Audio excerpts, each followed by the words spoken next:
اب پہلی سحری ہے اور مجھے پتا ہے کچھ لوگ اب بھی سو رہے ہوں گے، بہت سے لوگ تیاری کر رہے ہوں گے، خواتین ساری جگا رہی ہوں گی اٹھ جاؤ وقت کم رہ گیا ہے، اور کچھ لوگ کہیں گے ابھی 10 منٹ ہیں چلو. بہت سے لوگ ہیں جو پہلی ایک دفعہ کہتے ہیں ہم نے رات کو ہی کھا لیا تھا تو اب ضرورت ہی نہیں ہے ہمیں سحری پر اٹھنے کی. تو یہ علامہ امین شہیدی صاحب، یہ سحری کے حوالے سے فرمائیے کہ پہلی سحری ہے، اسی سے ہمیں عادت بنا لینی چاہیے کچھ.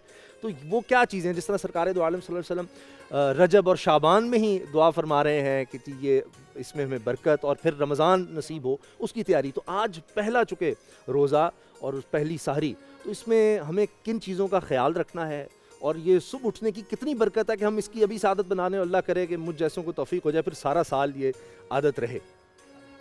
دیکھیے، آپ کا سوال بڑا اہم بھی ہے اور بہت اس کا جواب وسیع بھی ہے. میں کوشش کروں گا مختصراً وہ بات کروں جس سے آپ کے تمام سامعین کو کم از کم کچھ ملے، جس کی بنیاد پر وہ اس دن کا اور اس مہینے کا فائدہ اٹھا سکیں. ہم آگے بھی ٹرانسمیشن میں یہ موضوع جی ہمارے جاری رہیں گے. یہی دیکھیں، یہ جو موضوع ہے نا رمضان المبارک کا، اس کا تعلق آیا بدن سے ہے یا روح سے ہے؟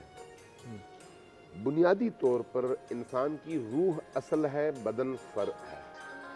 بدن کو آپ اتنی خوراک دیتے ہیں جس سے روح زندہ رہے اور بدن زندہ رہے.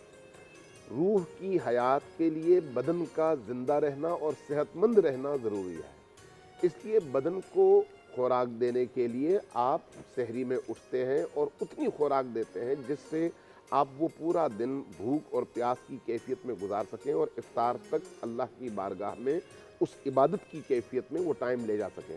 لیکن یہ خود آیا ہدف ہے یا کسی اور ہدف کے لیے زینہ ہے؟ اصل چیز ہے انسان کی روح. اس روح کو اگر آپ طاقتور بنانا چاہیں تو اس کے لیے آپ کے بدن سے کئی گنا زیادہ توجہ اس روح کی طرف دینی پڑے گی. مولانا رومی، جلال الدین رومی ہمارے صوفیہ میں بہت بڑا نام ہے. بے شک. وہ فرماتے ہیں کہ در زمین دیگران خانے مکن، دوسروں کے پلاٹ پر گھر نہ بناؤ. آپ ذرا سوچئے، دوسرے کے پلاٹ پر گھر نہ بناؤ، کیا مطلب ہے اس کا؟ در زمین دیگران خانے مکن، کار خود کن کار بیگانے مکن.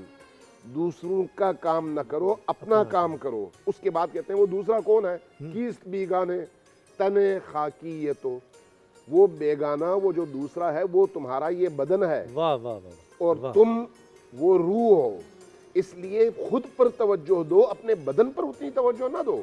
اس لیے آپ دیکھتے ہیں کہ فرماتے ہیں کہ تا تو تن را چرب و شیرین می دہی، گوہر جان را نیا بی فربہی. جب تک تم اپنے بدن کو میٹھا اور روغنی غذا کھلاتے رہو گے، مرغن غذا کھلاتے رہو گے، تمہاری روح کبھی طاقتور نہیں ہو سکتی.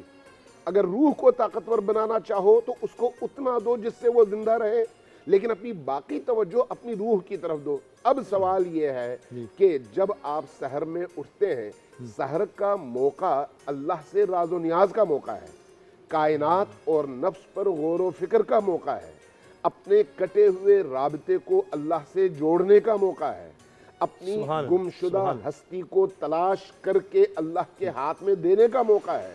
ایسے موقع پر ہم اپنی توجہ کس چیز پر صرف کر رہے ہیں؟ صرف سحری پر نہیں.